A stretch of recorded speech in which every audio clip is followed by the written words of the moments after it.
ఇరుముడి సినిమాలో high school ఉపాధ్యాయురాలి పాత్రను చూపించిన తీరు చాలా అభ్యంతరకరంగా ఉందని ఉపాధ్యాయుల శాసనమండలి పీడీఎఫ్ ఎమ్మెల్సీ బొర్రా గోపీమూర్తి అన్నారు.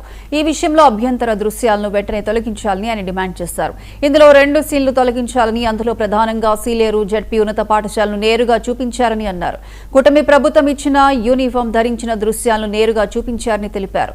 అలాగే ఉపాధ్యాయురాలిని ప్రతి నాయకురాలుగా చూపించడం దారుణమని పేర్కొన్నారు. ఇరుముడి సినిమాలో ప్రధానంగా మేము అభ్యంతరం వ్యక్తం చేసేవి, ఆ సీన్లు తొలగించమని కోరేవి ఏంటంటే రెండే 2 అంశాలు.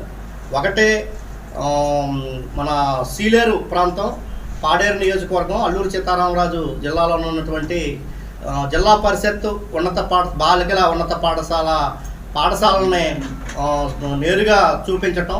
అంతేకాకుండా విద్యార్థుల్ని ప్రస్తుతం మన కూటమి ప్రభుత్వం ఏదైతే ఉందో కూటమి ప్రభుత్వం ఇచ్చినటువంటి యూనిఫామ్తో ఆ పిల్లల్ని చూపించడానికి మేము తీవ్రంగా అభ్యంతరం వ్యక్తం చేస్తూ ఉన్నాం.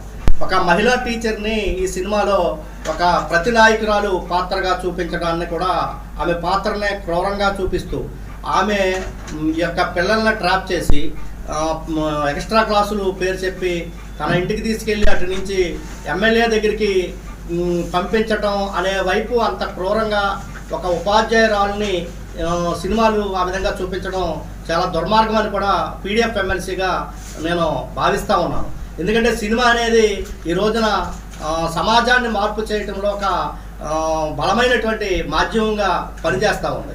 ఎందుకంటే గతంలో మనకు ఉన్నటువంటి హీరోలు ఏదైనా ఒక పాత్ర పోషిస్తున్నప్పుడు యువకులు ఆ పాత్రలో మేము కూడా పెద్ద అయిన తర్వాత అలాగా అవ్వాలని, అంటే ఒక పోలీసు ఆఫీసర్గా కానీ, లేదంటే లాయర్గా కానీ, లేదా డాక్టర్గా కానీ హీరో కనుక పాత్రలో ఉంటే యువకులు కూడా మేము కూడా ఆ పాత్ర పోషించాలి అనే ఒక స్ఫూర్తిదాయకమైనటువంటి విధానంగా ఉండే పరిస్థితులు. ఇది చాలా సమాజం మీద ప్రభావితం చూపించే మాధ్యమంగా ఉన్నటువంటి ఈ సినిమాలో ప్రభుత్వ పాఠశాలని నేరుగా చూపించటం, ప్రభుత్వం 2036 ఒలింపిక్స్ కోసం అథ్లెట్లను